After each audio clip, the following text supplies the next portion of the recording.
খালেদা জিয়ার সঙ্গে বিএনপির স্থায়ী কমিটির ঈদ শুভেচ্ছা বিনিময়।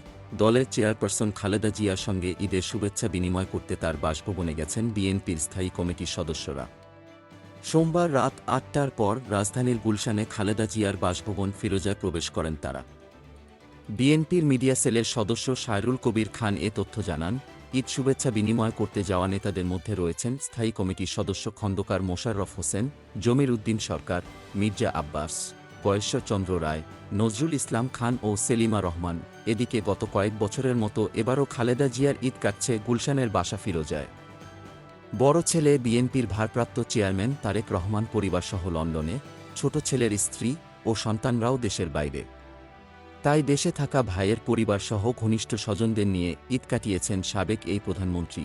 জিয়া অরফানেজ ট্রাস্ট ও জিয়া চ্যারিটেবল ট্রাস্ট দুর্নীতির মামলায় সাজাপ্রাপ্ত বিএনপির চেয়ারপারসন ২০১৮ সালের ৮ ফেব্রুয়ারি কারাবন্দী হন।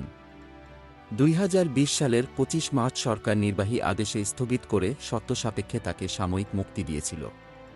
তখন থেকে ৬ মাস পরপর তা সাজা স্থগিত করে মুক্তির মেয়াদ বাড়াচ্ছে সরকার। দীর্ঘদিন ধরে নানা রোগে ভুগছেন সাবেক এ প্রধানমন্ত্রী।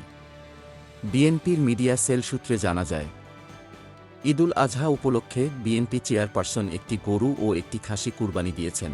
গোলাম Mostafa, desk report, BE news.